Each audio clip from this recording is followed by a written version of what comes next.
बड़ी खबर आपको बताएं, चंडीगढ़ से भारत पाक तनाव के बीच हरियाणा सरकार की अहम बैठक। सीएस अनुराग रस्तोगी करेंगे तमाम जिला उपायुक्तों के साथ मीटिंग। सुबह 11 बजे वीडियो कॉन्फ्रेंसिंग के जरिए जुड़ेंगे सभी उपायुक्त। स्थिति के मद्देनजर जरूरी दिशा निर्देश दिए जाएंगे। चंडीगढ़ से ये बड़ी खबर, भारत पाक तनाव के बीच हरियाणा सरकार की अहम बैठक। सीएस अनुराग रस्तोगी तमाम जिला उपायुक्तों के साथ मीटिंग करेंगे। सुबह 11 बजे वीडियो कॉन्फ्रेंसिंग के जरिए जुड़ेंगे सभी उपायुक्त।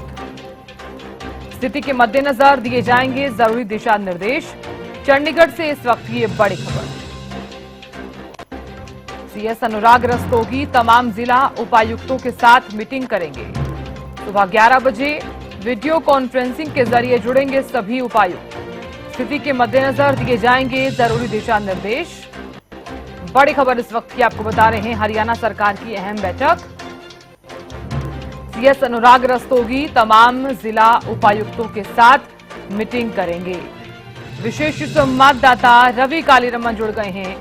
रवि, हरियाणा सरकार की अहम बैठक और इस बीच इस बैठक में क्या क्या जरूरी दिशा निर्देश दिए जा सकते हैं रवि? और बिल्कुल देखिए, भारत पाक के बीच बढ़ते तनाव पर हरियाणा की अहम बैठक होने जा रही है। मुख्य सचिव अनुराग रस्तोगी का तमाम जिलों के साथ ही बैठक करने वाले हैं।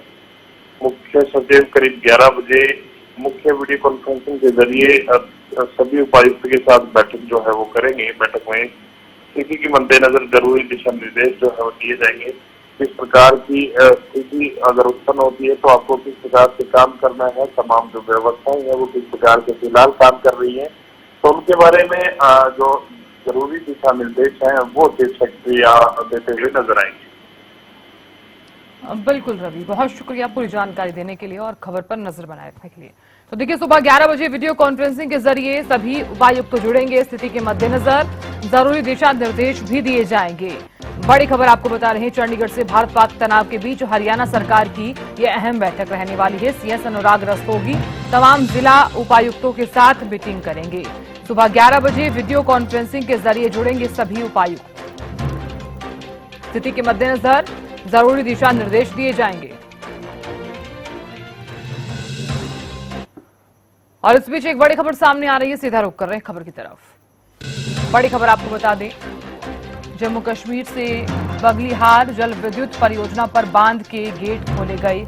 रामबन में चुनाब नदी पर बांध के कई गेट खोले गए हैं। तो बगलीहार जल विद्युत परियोजना पर बांध के गेट खोले गए।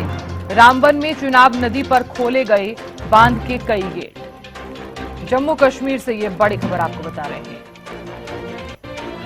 तो रामबन में चुनाब नदी पर खोले गए बांध के कई गेट। बगलिहार जल विद्युत परियोजना पर बांध के गेट खोले गए। रामबन में चुनाब नदी पर खोले गए बांध के कई गेट। जम्मू कश्मीर से ये बड़ी खबर, बगलिहार जल विद्युत परियोजना पर बांध के गेट खोले गए। रामबन में चुनाब नदी पर खोले गए बांध के कई गेट। जम्मू कश्मीर से इस वक्त की ये बड़ी खबर आपको बता रहे हैं। तो रामबन में चुनाब नदी पर खोले गए बांध के कई गेट।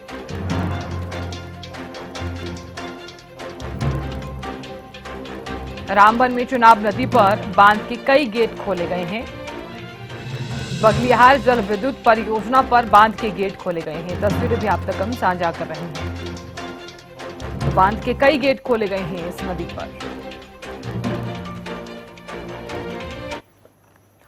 इधर प्रधानमंत्री आवास पर हाई लेवल मीटिंग हुई। पीएम मोदी की तीनों सेना प्रमुखों के साथ बैठक हुई। रक्षा मंत्री, सीडीएस और एनएसए अजीत डोभाल भी इस मीटिंग में मौजूद रहे। पीएम मोदी ने अहम मुलाकात की और पूर्व तीनों सेना के प्रमुखों से चर्चा की गई। ये बड़ी खबर इस वक्त की आपको बता रहे हैं। प्रधानमंत्री आवास पर हाई लेवल मीटिंग हुई। पीएम मोदी की तीनों सेना प्रमुखों के साथ मीटिंग हुई। रक्षा मंत्री, सीडीएस और एनएसए अजीत डोभाल भी इस मीटिंग में मौजूद रहे। भारत और पाकिस्तान के बीच जो तनाव चल रहा है और इस बीच ये मीटिंग जो है वो यहां पर की गई। इससे पहले भी बैठकों का दौर लगातार जारी है। इससे पहले भी सर्वदलीय बैठकें की गई। रक्षा मंत्रालय की भी मीटिंग हुई। केंद्रीय गृह मंत्री अमित शाह ने भी कल जिस तरह से मीटिंग बुलाई और केंद्रीय स्वास्थ्य मंत्री जेपी नड्डा ने भी मीटिंग बुलाई और स्थिति से किस प्रकार से निपटा जा सके और अभी फिलहाल जो स्थिति बनी हुई है उस स्थिति में क्या कुछ चीजें जो हैं वो हम कर सकते हैं, उसी को लेकर बैठकें जो हैं वो लगातार जारी हैं। करनाल से संवाददाता महेंद्र सिंह जुड़ गए हैं।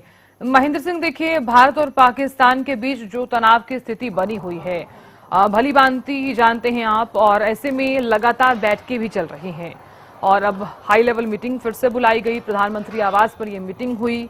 अभी फिलहाल की अगर मैं बात करूं तो भारत और पाक के बीच जो तनाव चल रहा है उसका जो असर है, क्या हरियाणा के भी अलग अलग जिलों में देखने को मिला है?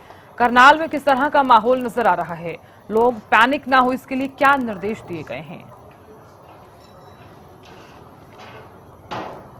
बिल्कुल साधना, देखिए, जिस तरह की सिचुएशन जो है बॉर्डर एरिया में बनी हुई है उसका असर हरियाणा में भी कुछ दिखाई दे रहा है, क्योंकि ये सरकार जो है एहतियात के रूप में कुछ कदम उठा रही है।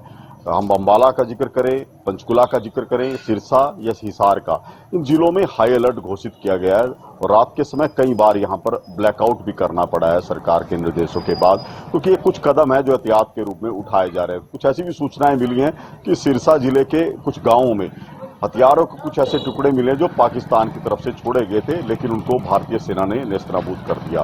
तो ऐसे में इन सभी स्थितियों को देखते हुए कुछ एक निर्देश जो हैं वो जरूर सरकार की तरफ से दिए गए हैं। हरियाणा में जो परीक्षाएं होनी थी 6 विश्वविद्यालयों की, उनको अभी रद्द कर दिया गया है।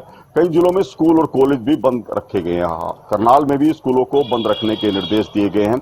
इसके अलावा कई और कदम भी उठाए जा रहे हैं। कई जिला स्तर की कई बैठकें भी जो है हो चुकी हैं कि आपात स्थिति बनती है तो किस तरह से लोगों को क्या दिक्कतें रहेंगी और उन पर आपूर्ति जो है जरूरी वस्तुओं की किस तरह से होगी। इसके अलावा निर्देश भी दिए गए कि कोई भी ऐसे समय में किसी भी वस्तु की कालाबाजारी ना करे या अधिक दाम पर चीजें बेचने का काम ना करे, उनके खिलाफ सख्त एक्शन लिया जाएगा। जी साधना। बिल्कुल महेंद्र सिंह, देखिए, क्योंकि स्थिति की अगर मैं फिलहाल बात करूं तो करीब 26 जगहें ऐसी हैं जहां पर पाकिस्तान द्वारा ये नापाक हरकत जो है वो की गई है। 26 जगहों पर हमले किए गए। भले ही पाकिस्तान ने कार्रवाई की है और भारतीय सुरक्षा बल जो है वो काफी ज्यादा सचेत भी नजर आ रही है और काफी ज्यादा ताकतवर भी नजर आ रही है। हमने सारे के सारे ड्रोन्स जो हैं वो मार गिराए हैं, लेकिन फिर भी जो पाकिस्तान की कायराना हरकत है जिससे वो बाज नहीं आ रहा है। अभी की अगर मैं बात करूं, क्योंकि ब्लैकआउट की जो स्थिति है वो लगातार देखने को मिल रही है। हरियाणा सरकार द्वारा भी तमाम तरह की जो गाइडलाइंस है वो जारी कर दी गई हैं। महेंद्रगढ़ की अगर मैं बात करूं तो वहां पर स्थिति से निपटने के लिए क्या क्या गाइडलाइंस वहां पर जारी की गई हैं? क्या वहां पर भी ब्लैकआउट की स्थिति देखी गई है और लोगों को आगाह किस प्रकार से किया जा रहा है? बिल्कुल साधना, देखिए, जिस तरह की स्थिति बनी है, 2 दिन पहले जिस तरह से पूरे देश में मॉक ड्रिल भी आयोजित की गई थी, उसमें भी लोगों को जागरूक किया गया था कि यदि युद्ध जैसी स्थिति बनती है या किसी इलाके में हवाई हमला होता है तो लोगों को एहतियात के रूप में किस तरह के कदम जो है उठाने पड़ेंगे। और यही देखने को मिला है। मैं करनाल की बात करूं, पानीपत की बात करूं, सिरसा, हिसार, अंबाला और पंचकुला, यहाँ पर लगातार जो है ऐसी स्थिति यदि कोई बनती है तो सायरन की जो है गूंज उठते हैं। लोगों को अलर्ट करने के लिए सायरन बजाए जाते हैं कि लोग ब्लैकआउट में उनका सहयोग दें, किसी तरह की रोशनी अपने घरों में ना करें। कल पानीपत में ब्लैकआउट किया गया था, इसके अलावा सिरसा में भी कल ब्लैकआउट किया गया था। और ये कुछ कदम है जो उठाए जा रहे हैं सरकार की तरफ से ताकि लोग जो है अवेयर रहे। लेकिन अभी तक की जो पाकिस्तान की तरफ से जो ड्रोन हमले हुए हैं उनमें किसी तरह का नुकसान जो है भारत में नहीं हुआ है। कहीं भी हरियाणा में भी 3-4 जगहों पर धमाके की आवाज जरूर आई थी, लेकिन नुकसान की बात करें, नुकसान कहीं भी किसी भी तरह का सामने नहीं आया, खासकर हरियाणा में, क्योंकि भारतीय सेना उनको हवा में ही जो है उनको खत्म कर रही है। तो ऐसे में जमीनी स्तर पर अभी तक कोई नुकसान हरियाणा के किसी भी इलाके में सामने नहीं आया। लेकिन इस तरह की स्थिति है तो लोगों को जागरूक करना बेहद जरूरी होता है और कुछ एहतियात के कदम उठाना बेहद जरूरी होता है। उसके लिए सरकार और प्रशासन लगातार जो है कार्रवाई कर रहा है। यदि इस तरह की स्थिति कोई बनती है रात के समय तो सायरन जो है बजाया जाता है ताकि लोग अलर्ट रहें। इसके अलावा जिस तरह से स्कूलों की छुट्टियां कर दी गई हैं, कॉलेज की जो परीक्षाएं थी उनको रद्द कर दिया गया है। ये कुछ कदम है जो एहतियात के रूप में उठाए जा रहे हैं। जी साधना। बिल्कुल महेंद्र सिंह, देखिए, जिस तरह से आपने सायरन का जिक्र किया है, करनाल की मैं बात करूं तो करनाल में कहां पर ये सायरन लगाए गए हैं और ये भी बताइए कितनी दूरी पर ये सायरन लगाए गए हैं? अगर कुछ ऐसी स्थिति होती है तो कैसे पता चलेगा कि ये सायरन बज रहे हैं और लोगों को किस तरह से पता चलेगा, लोग किस तरह सचेत होंगे? बिल्कुल देखिए, सायरन के लिए कई तरह की व्यवस्थाएं जो है जिला प्रशासन की तरफ से की गई है। जिला सचिवालय में एक सायरन की व्यवस्था की गई है कि जिला सचिवालय से सायरन बजेगा। इसके अलावा दमकल विभाग की गाड़ियों में सायरन है, वहां पर भी सायरन की आवाज दी जाती है। इसके अलावा जो चिकित्सा संबंधित इमारतें हैं वहां पर भी सायरन की व्यवस्था की गई है। तो ऐसे में पूरा जो करनाल एरिया है, जिला एरिया, उसको अलग अलग स्तर पर जो है कवर करने का प्रयास किया गया है कि सायरन की जो व्यवस्था है या सूचनाओं की जो व्यवस्था है लोगों को, वो किस तरह से मिलेगी। गांवों में भी इस तरह की स्थिति को नियंत्रण रखने के लिए जो चौकीदार तैनात होते हैं या जो सरपंच होते हैं, उनको भी ये सूचनाएं दी गई है कि किस तरह से आपने ग्रामीणों को जागरूक रखना है और कोई निर्देश सरकार की तरफ से आता है वो जल्द से जल्द लोगों तक कैसे पहुंचेगा, इसको लेकर ग्रामीण स्तर पर भी प्रबंध किए गए हैं। जी सारा महेंद्र सिंह, देखिए आपके लोगों से बातचीत भी हुई होगी। ऑपरेशन सिंदूर के तहत जो कार्रवाई की गई है भारत की तरफ से पाकिस्तान के खिलाफ, उस कार्रवाई को किस प्रकार से मैं लोचूंगी। पाकिस्तानी चौकियों से एलओसी के पास भारी फायरिंग। बड़ी खबर आपको बता रहे, हमले के दौरान राजौरी में एक अधिकारी की मृत्यु हो गई है। बड़ी खबर, अतिरिक्त जिला विकास आयुक्त राजकुमार थप्पा की मृत्यु। मुख्यमंत्री उमर अब्दुल्ला ने ये जानकारी दी है। बड़ी खबर, पाकिस्तानी चौकियों से एलओसी के पास भारी फायरिंग। हमले के दौरान राजौरी में एक अधिकारी की मृत्यु हो गई है।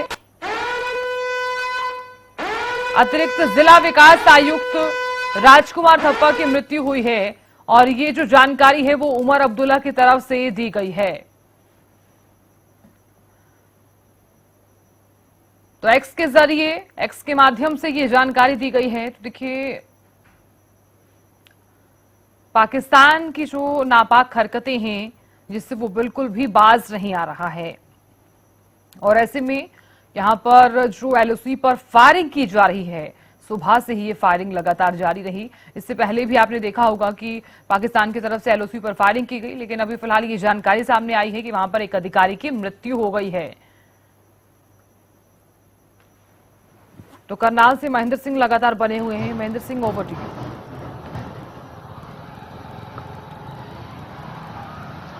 बिल्कुल साधना, देखिए जिस तरह से अभी जो सूचनाएं आ रही हैं, खासकर हरियाणा से जो जिले लगते हैं, अंबाला है, पंचकुला है, या बॉर्डर से लगते हुए सिरसा, हिसार जिले हैं, उन पर विशेष निगरानी जो है रखी जा रही है। हरियाणा सरकार की तरफ से भी लगातार जो है वो कदम उठाए जा रहे हैं। आज एक बड़ी मीटिंग का आयोजन भी किया गया है जिसमें सभी जिलों के डीसी हैं वो शामिल होंगे। वीडियो कॉन्फ्रेंसिंग के माध्यम से ये बैठक होगी। इसके अलावा जिला स्तर पर भी सभी विभागों के अधिकारियों की बैठक जो है वो हो चुकी है कि किसी भी तरह की स्थिति से निपटने के लिए, लोगों तक राहत और मदद पहुंचाने के लिए किस तरह से एक्शन जो है वो लिया जाएगा, ये तमाम प्रयास जो है अभी से शुरू कर दिए गए हैं। इससे पहले भी सरकार मॉक ड्रिल के माध्यम से लोगों को जागरूक कर चुकी है और हमारी लोगों से भी बात हुई है कि जिस तरह से पाकिस्तान के खिलाफ भारतीय सेना ने ये एक्शन लिया है, ऑपरेशन सिंदूर जो चलाया, इसको पूरा जन समर्थन लोगों को मिला है। हर एक देशवासी कहीं ना कहीं भारतीय सेना के साथ, भारत की सरकार के साथ खड़ा है। और लोग एक और जहां भारतीय सेना की इस जवाबी कार्रवाई की तारीफ कर रहे हैं, वहीं दूसरी तरफ ये भी कहा जा रहा है कि आतंक को करारा जवाब दिया जाना चाहिए, क्योंकि वर्षों से हम आतंक की मार को झेल रहे हैं। अब लोग इस कहीं ना कहीं इस आर पार की लड़ाई के मूड में कि पाकिस्तान जो लगातार आतंक और आतंकियों को शय देने की मंशा रखता है, उसको नेस्तनाबूद किया जाए। और वही भारतीय सेना ने लगातार किया भी है। जिस तरह से पहले 9 आतंकी ठिकानों को निशाना बनाया था और उसके बाद अब लगातार जो है और भी ठिकाने भारतीय सेना के निशाने पर है, उसको कहीं ना कहीं प्रत्येक जो देशवासी है उसका समर्थन मिल रहा है। जी साधना। बिल्कुल महेंद्र सिंह, देखिए अभी फिलहाल ये भी जानकारी सामने आई है, सीएम उमर अब्दुल्ला की तरफ से ये जानकारी दी गई है कि पाकिस्तान की जो चौकियां हैं वहां से जो लगातार फायरिंग की जा रही थी एलओसी के पास, वहां से ये भी खबर सामने आई है कि एक अधिकारी की मृत्यु हो गई है। तो आप यूं समझिए कि पाकिस्तान की जो नापाक हरकतें हैं वो बिल्कुल भी बाज नहीं आ रही हैं। भले ही भीख मांगने तक की नौबत आ गई हो, भले ही रोने को मजबूर हो। हालांकि आप भी जानते हैं कि मसूद अजहर किस तरह से वो रोता हुआ और बिलखता हुआ नजर आया, लेकिन उसके बावजूद भी ऐसी हरकतें सामने आ रही हैं।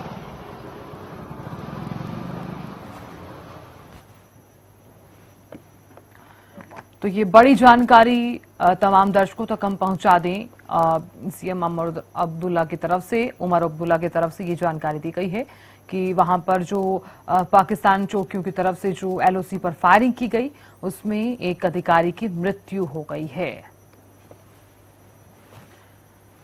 तो एक्स के जरिए ये जानकारी पहुंचाई जा रही है और सोशल मीडिया पर यह पोस्ट किया गया है। करनाल से महेंद्र सिंह हमारे संवाददाता लगातार बने हुए हैं। Mahendra Singh, over to you.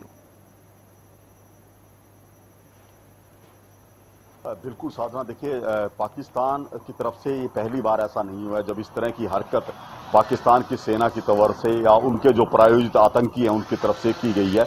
लेकिन भारतीय सेना जिस मजबूती के साथ करारा जवाब दे रही है वो भी देखने के वाली बात है कि पूर्व के समय में भारतीय सेना इतना कड़ा एक्शन लेते हुए नहीं दिखाई दे रही थी, लेकिन इस बार जो भारतीय सेना ने जो मंशा रखी है वो पाकिस्तान को टुकड़े टुकड़े करने की मंशा रखी है। क्योंकि हम देख रहे हैं कि अब जो लड़ाई 2 दिन पहले तक हवाई लड़ाई लड़ी जा रही थी, अब वो जमीनी स्तर पर उतरी है। कई बॉर्डर के इलाके हैं जहां पर जो भारतीय सेना के जो टैंक है वो मैदान में उतर चुके हैं। इसके अलावा गुजरात में भारतीय जो नेवी है वो मैदान में आ चुके हैं। यानी कि अब पाकिस्तान को तीनों तरफ से जो है घेरने का जो प्रयास है वो भारत की तरफ से शुरू कर दिया जाएगा, या कहे कि तीनों तरफ से दबोचने का प्रयास भारतीय सेना की जो तीनों वो हैं, वो चाहे नेवी की बात करें, एयरफोर्स की बात करें या जो थल सेना है उसकी बात करें, उनकी तरफ से किया जाएगा।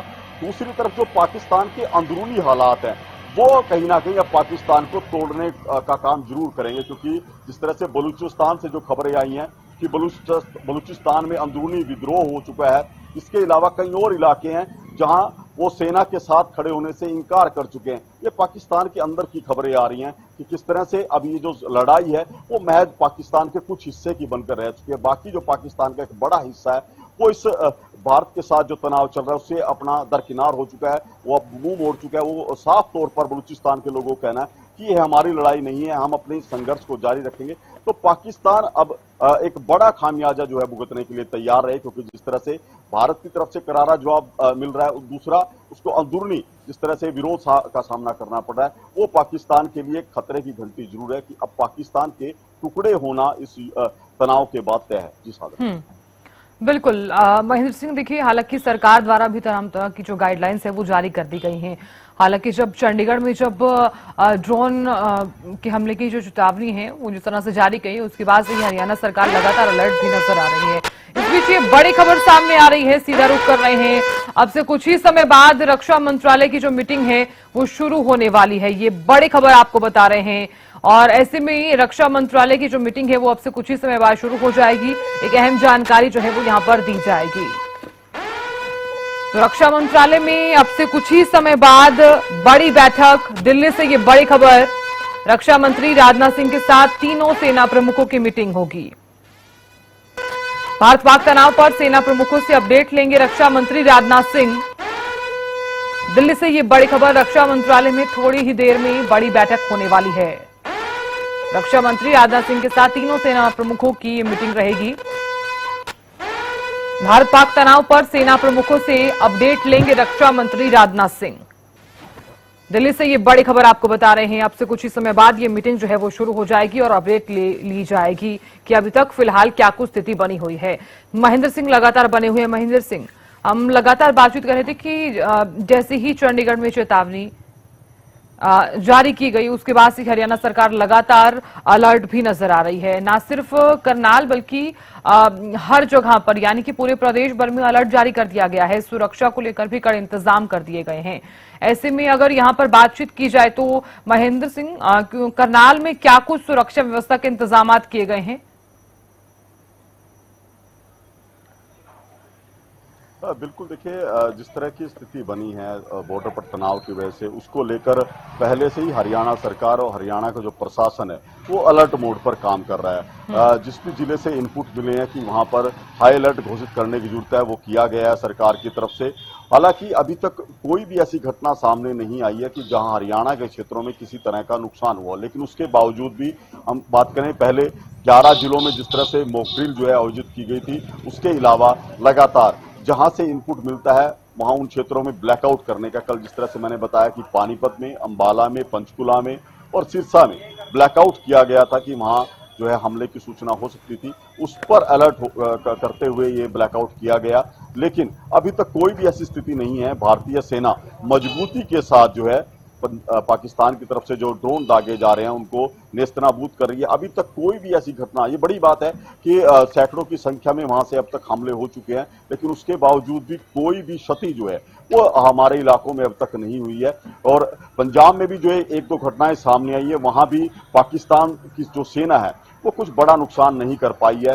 तो यही वजह है कि भारतीय सेना लगातार मजबूती के साथ जवाब दे रही है। और जिस तरह से करनाल की हम बात कर रहे थे कि करनाल में भी एहतियात के रूप में कुछ कदम उठाए गए हैं, जिला स्तर के अधिकारियों की बैठक जो है वो ली गई है, क्योंकि पूरे क्षेत्र में यदि कोई सरकार का कोई निर्देश होता है उसको एक सीमित समय में किस तरह से लोगों तक पहुंचाया जाएगा उस पर कार्य किया गया है। इसके अलावा राहत और बचाव कार्य है, जिस तरह से मॉक ड्रिल में भी उनका जो रिस्पॉन्स समय चेक किया गया था उसको भी लेकर बात की गई है। जो स्वास्थ्य संबंधित विभागों से अधिकारी कर्मचारी हैं उनकी छुट्टियां जो हैं वो रद्द कर दी गई हैं। तमाम जो अधिकारी हैं उनको अपने जो स्टेशन है उनको नहीं छोड़ना होगा, इस तरह के निर्देश भी दिए गए कि कोई भी अधिकारी अपने स्टेशन पर ही रहे।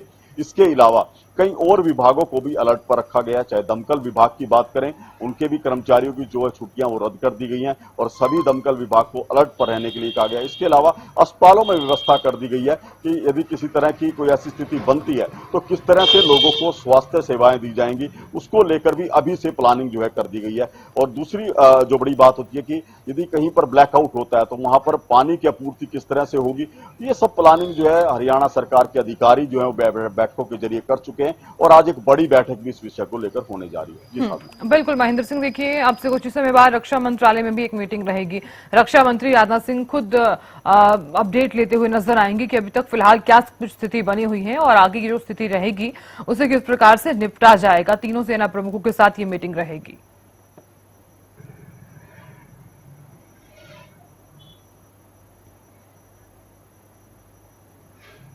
महेंद्र सिंह आवाज पहुंच पा रही है? जी साधना, मैं सुन पा रहा हूं, आप सवाल दोहराइए अपना। बिल्कुल महेंद्र सिंह, देखिए अब से कुछ ही समय बाद रक्षा मंत्रालय की भी एक मीटिंग रहेगी। रक्षा मंत्री राजनाथ सिंह एक मीटिंग लेने वाले हैं, तीनों सेना प्रमुख के साथ ये मीटिंग रहेगी। बिल्कुल साधना, देखिए आज लगातार जो है रक्षा मंत्री और प्रधानमंत्री स्वयं जो तीनों सेना के अध्यक्ष हैं उनसे बातचीत कर रहे हैं, उनसे बैठकें उनकी चल रही हैं और आज भी महत्वपूर्ण बैठक जो है होने जा रही है। क्योंकि जिस तरह से मैंने पहले भी जिक्र किया कि अभी तक जो ये हमला था पाकिस्तान की तरफ से वो हवाई क्षेत्र तक सीमित था, हवाई हमले किए जा रहे थे, लेकिन अब ये जो लड़ाई है ये जमीन पर उतर सकती है। भारतीय थल सेना जो है मजबूती के साथ जो है मैदान में डटी हुई है, इसको लेकर आज ये महत्वपूर्ण बैठक है। इसके अलावा नेवी भी जो है आज मैदान में उतर सकती है, उसकी तरफ से भी अपने जो युद्ध विमान है वो उतार दिए गए हैं। तो इसको लेकर एक विस्तृत बैठक जो है आज दिल्ली में रक्षा मंत्री के साथ जो तीनों सेना के अध्यक्ष हैं वो करने जा रहे हैं और क्या कुछ आगामी रूपरेखा रहेगी। क्योंकि अब जिस तरह से हम बात करें कि लगातार जो स्टेप है वो युद्ध का वो लगातार बढ़ता जा रहा है। अभी तक हम जो फोर्थ स्टेप की बात करें वो चल रहा था कि हवाई क्षेत्रों पर हमला, लेकिन अब ये 5वें चरण की तरफ बढ़ सकता है। तो इसको लेकर भारत अपनी रणनीति तैयार करेगा और सेनाओं को क्या कुछ निर्देश दिए जाएंगे ये अब आज की बैठक के बाद देखने को मिलेगा। जी साहब। बिल्कुल, आप नजर लगातार बनाए